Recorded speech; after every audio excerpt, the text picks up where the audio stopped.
આપણે વામન પુરાણના 14મા દિવસની કથાને આગળ વધારીએ। અવકીર્ણ તીર્થમાં જે જીતેન્દ્રિય પુરુષ શ્રદ્ધાપૂર્વક સ્નાન કરે છે તે નિત્ય મનોવાંછિત ફળ પ્રાપ્ત કરે છે। ત્યાં યાયાત તીર્થ યયાતિનું તીર્થ આવેલું છે। આ સુવિખ્યાત તીર્થમાં યજ્ઞ કરનારને નદીએ મધ વહાવ્યું હતું। તેમાં ભક્તિપૂર્વક સ્નાન કરવાથી મનુષ્ય સર્વ પાપોથી મુક્ત થઈ અશ્વમેઘ યજ્ઞનું ફળ પ્રાપ્ત કરે છે। હે દ્વિજો, ત્યાં મધુસ્ત્રવ નામનું પવિત્ર તીર્થ છે, જેમાં ભક્તિપૂર્વક સ્નાન કરી મધથી પિતૃતર્પણ કરવું જોઈએ। ત્યાં વસિષ્ઠોદાહ નામનું સુંદર મહાતીર્થ છે, જ્યાં ભક્તિપૂર્વક સ્નાન કરવાથી મનુષ્ય મહર્ષિ વસિષ્ઠના લોકને પ્રાપ્ત કરે છે। ત્યાર પછી આવે છે અધ્યાય 40મો, વસિષ્ઠાપવાહ તીર્થની ઉત્પત્તિ। ઋષિઓ બોલ્યા કે મહારાજ, તે વસિષ્ઠાપવાહ કેવી રીતે ઉત્પન્ન થયું તે શ્રેષ્ઠ નદીએ તે ઋષિને પોતાના પ્રવાહમાં કેમ તાણી દીધા હતા? લોમહર્ષણ બોલ્યા કે હે ઋષિઓ, મહાત્મા વસિષ્ઠ અને રાજર્ષિ વિશ્વામિત્રમાં તપમાં વિષયમાં પરસ્પર પડકાર થવાના કારણે ઘણી ભારે શત્રુતા થઈ ગઈ। વસિષ્ઠનો આશ્રમ સ્થામૂર્તિ તીર્થમાં હતો અને તેની પશ્ચિમે વિશ્વામિત્રનો આશ્રમ હતો, જ્યાં ભગવાન શિવે યજ્ઞ કરીને સરસ્વતી નદીની પૂજા કરી તેમની મૂર્તિની સ્થાપના કરી હતી। વસિષ્ઠ ત્યાં ઘોર તપ કરતા હતા। તેમની તપસ્યાથી વિશ્વામિત્ર ઝાંખા લાગવા માંડ્યા હતા। એકવાર વિશ્વામિત્રે સરસ્વતીને બોલાવીને કહ્યું, સરસ્વતી, તું મુનિશ્રેષ્ઠ વસિષ્ઠને તારા પ્રવાહના વેગથી તાણી લાવ। હું તે દ્વિજ શ્રેષ્ઠ વસિષ્ઠને અહીં મારીશ, તેમાં શંકા નથી। તે સાંભળી મહાનદી સરસ્વતી દુઃખી થઈ ગઈ, પરંતુ વિશ્વામિત્રે આ રીતે દુઃખિત અને કમતી મહાનદીને જોઈ ક્રોધ કરીને કહ્યું, વસિષ્ઠને શીઘ્ર લઈ આવ। તે પછી તે શ્રેષ્ઠ નદીએ વસિષ્ઠની પાસે જઈ રડતા રડતા વિશ્વામિત્રની વાત કહી। વસિષ્ઠે સરસ્વતીને કહ્યું કે તું મને વિશ્વામિત્રની પાસે તાણી જવા લાગી, પરંતુ તેમને કિનારાની નજીક લઈ જતી હતી। તેથી પ્રસન્ન થઈ વસિષ્ઠ સરસ્વતીની સ્તુતિ કરવા લાગ્યા। હે સરસ્વતી, તમે બ્રહ્માના સરોવરમાંથી નીકળ્યા છો। આપે આપના ઉત્તમ જળથી આખા જગતને વ્યાપ્ત કરી દીધું છે।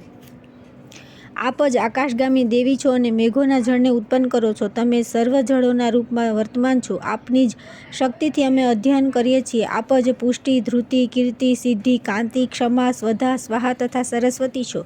આખું વિશ્વ આપને જ આધીન છે। આપ જ સમસ્ત પ્રાણીઓમાં વાણી રૂપે સ્થિત છો। વસિષ્ઠે ભગવતી સરસ્વતીની આ પ્રકારે સ્તુતિ કરી અને સરસ્વતી નદીએ તે વિપ્રદેવને વિશ્વામિત્રના આશ્રમમાં સુખપૂર્વક પહોંચાડી દીધા અને ખિન્ન થઈ તેમણે વિશ્વામિત્રને સોંપી દીધા। તે પછી વિશ્વામિત્ર વસિષ્ઠને જોઈ ક્રોધે ભરાઈને તેમને મારી નાખવાનું શસ્ત્ર શોધવા લાગ્યા। તેમને ક્રોધિત જોઈ બ્રહ્મહત્યાના ભયથી ડરતી સરસ્વતી નદી ગાધિપુત્ર વિશ્વામિત્રને વંચિત કરી બંનેની વાતોનું પાલન કરતી તે વસિષ્ઠને પાછી પોતાના જળમાં વહાવી ગઈ। તે કોઈ મહાતપસ્વી વિશ્વામિત્રના નેત્રના ક્રોધથી લાલ થઈ ગયા। વિશ્વામિત્રે કહ્યું કે આ શ્રેષ્ઠ નદી તું મને વંચિત કરી ચાલી ગઈ છે, તેથી હે કલ્યાણી, તું શ્રેષ્ઠ રાક્ષસોથી સંયુક્ત થઈ લોહીનું વહન કર, તારું જળ રક્તયુક્ત થઈ જાઓ। તે પછી શાપિત થયેલી સરસ્વતીએ 1 વર્ષ સુધી રક્ત મિશ્રી જળ વહાવ્યું। તે જોઈ ઋષિ, દેવતા, ગંધર્વ અને અપ્સરાઓ અત્યંત દુઃખી થયા।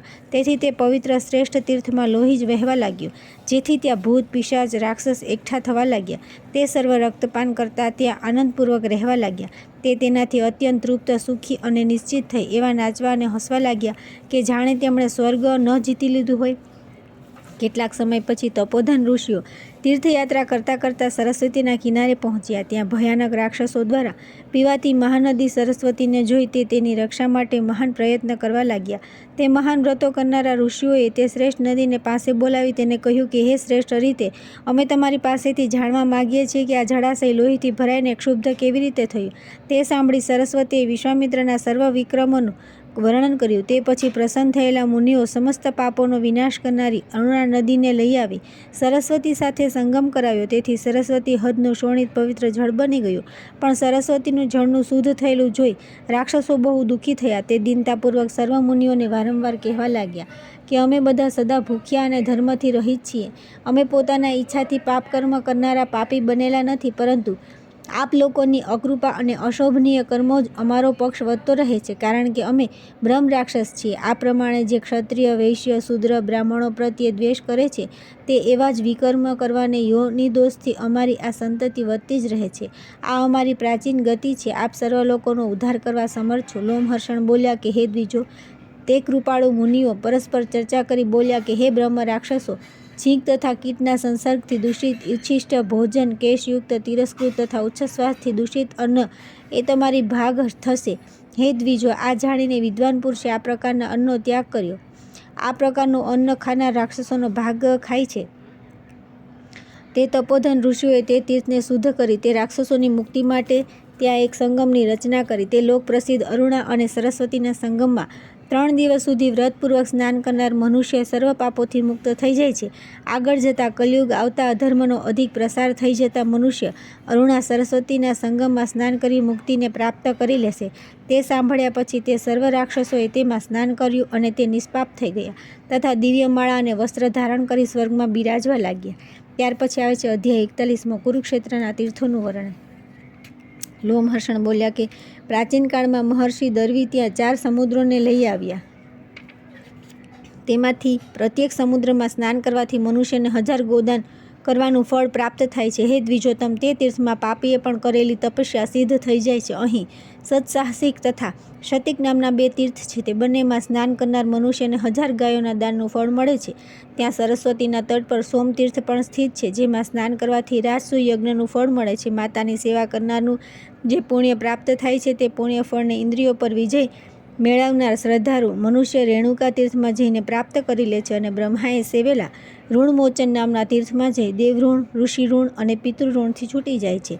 કાર્તિકેયનું અભિષેક સ્થળ ઓજસ નામથી વિખ્યાત છે. તે તીર્થમાં સ્નાન કરવાથી મનુષ્ય કીર્તિ પ્રાપ્ત કરે છે અને ત્યાં શ્રાદ્ધ કરવાથી તેને કાર્તિકેયના લોકની પ્રાપ્તિ થાય છે. ચૈત્ર સુદ છઠે જે મનુષ્ય ત્યાં શ્રાદ્ધ કરશે તે ગયામાં શ્રાદ્ધ કરવાથી જે પુણ્ય પ્રાપ્ત થાય છે તે પ્રાપ્ત કરશે. સૂર્યગ્રહણના દિવસે સન્નિહતિ તીર્થમાં કરેલા શ્રાદ્ધની સમાન ત્યાંનું શ્રાદ્ધ પુણ્યપ્રદ હોય છે, તો ત્યાં અન્યથા વિચાર ન કરવો જોઈએ.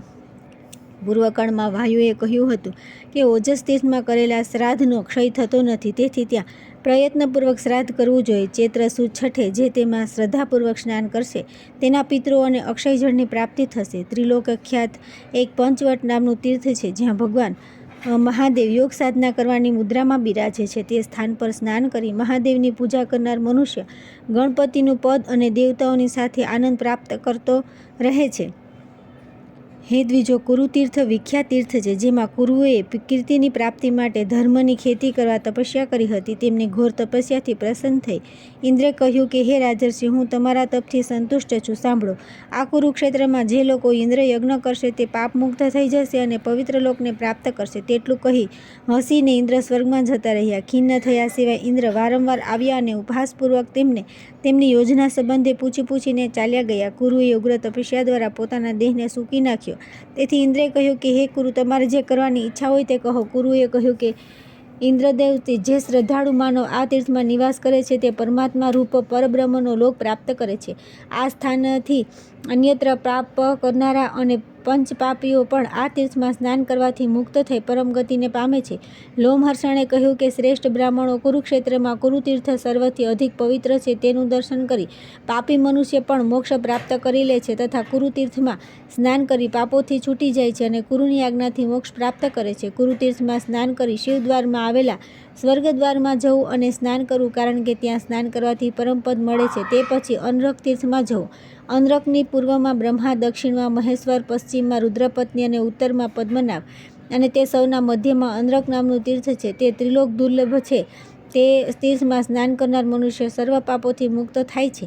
વૈશાખ માસની સુદ કે વદ છઠના રોજ મંગલ દિવસે ત્યાં સ્નાન કરવાથી મનુષ્ય સર્વ પાપો નાશ પામે છે. તે દિવસે ખાદ્ય પદાર્થથી સંયુક્ત 4 કમંડળ અને માલપુઆ આદિથી સુશોભિત કળશનું દાન કરવું. પહેલાં અન્નથી યુક્ત કમંડળોથી દેવોની પૂજા કરવી, પછી કલશનું દાન કરવું. જે માનવ આ વિધાનથી સ્નાન કરે છે તે સર્વ પાપોથી મુક્ત થઈ પરમપદને પામે છે. વૈશાખ સિવાય અન્ય સમયમાં મંગળવારે છઠ તિથિ હોય ત્યારે તે તીર્થમાં કરેલી પૂર્વોક્ત ક્રિયા મુક્તિ દેનારી છે. હે શ્રેષ્ઠ દ્વિજો, ત્યાં સર્વ પાપનાશક તીર્થ શિરોમણી કામ્યકવન નામનું તીર્થ છે. જે મનુષ્ય તેમાં સ્નાન કરે છે તે સર્વ દેવોની અનુમતિથી પરમપદ પ્રાપ્ત કરે છે. આ વનમાં પ્રવેશ કરવાથી જ મનુષ્ય પાપમુક્ત થઈ જાય છે. આ પવિત્ર વનમાં પૂષા નામના સૂર્ય ભગવાન પ્રત્યક્ષ રૂપથી સ્થિત છે.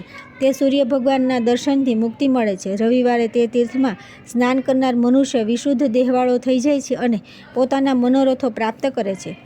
ત્યાર પછી આવે છે અધ્યાય 42 કામ્યકવન પ્રસંગ, સરસ્વતીનો મહિમા અને તત્વ સંબંધી તીર્થો.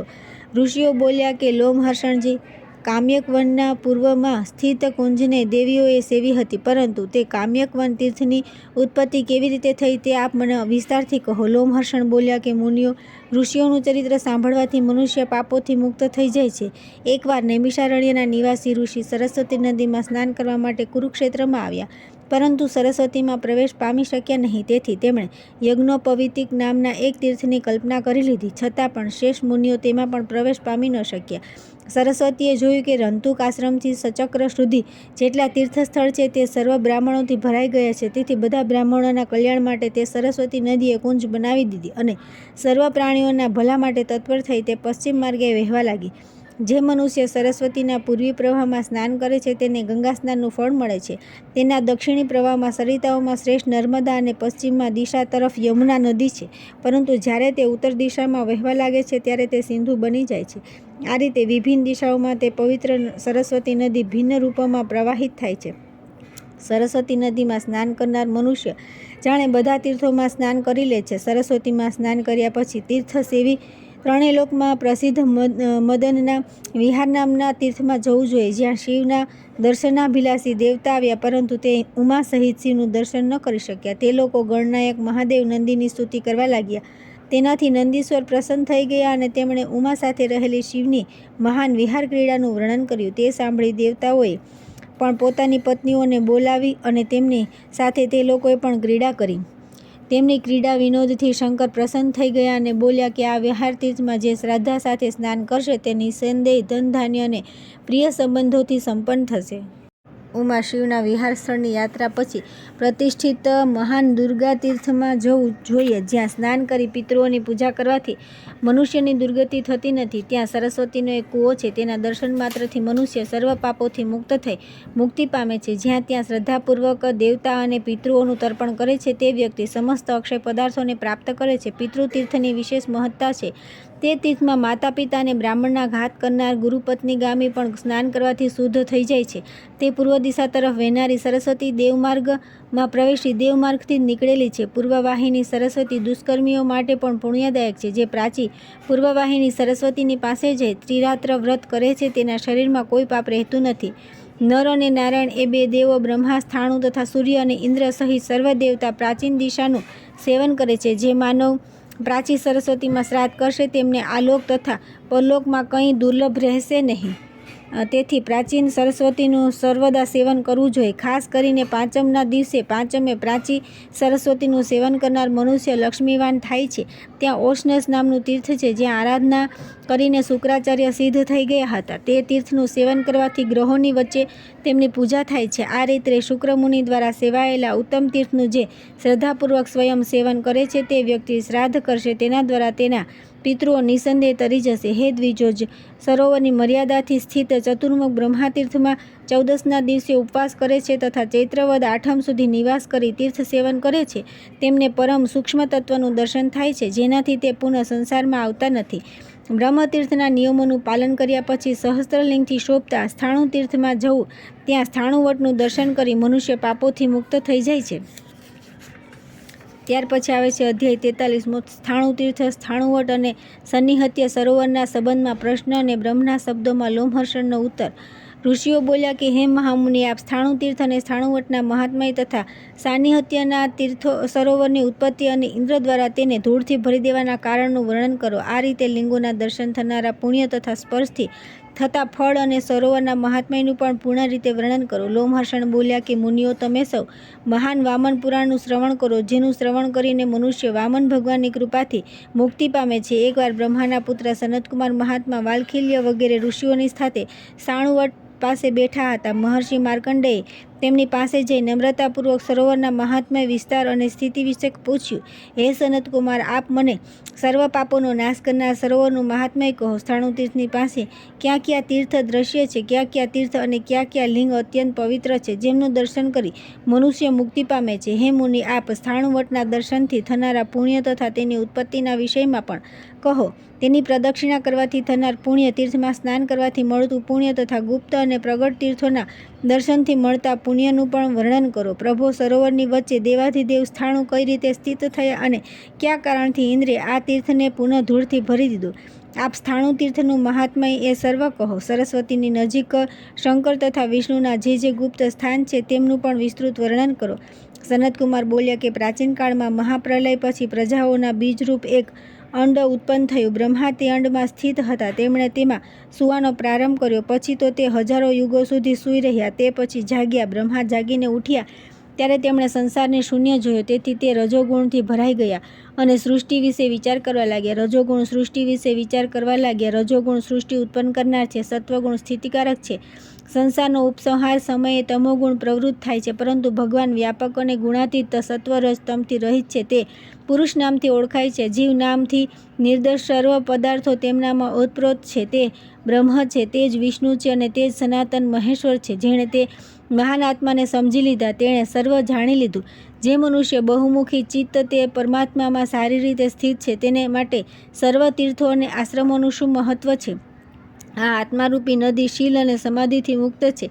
તેનામાં સંયમરૂપી પવિત્ર તીર્થ છે. જે પુણ્યાત્મા આ નદીમાં સ્નાન કરે છે તે પવિત્ર થઈ જાય છે. પીવાના જળથી અંતરાત્માની શુદ્ધિ થતી નથી. તેથી પુરુષનું મુખ્ય કર્તવ્ય છે કે તે આત્મજ્ઞાનરૂપી સુખમાં પ્રવેશીને રહે. આગળની કથા આવતીકાલે કરીશું.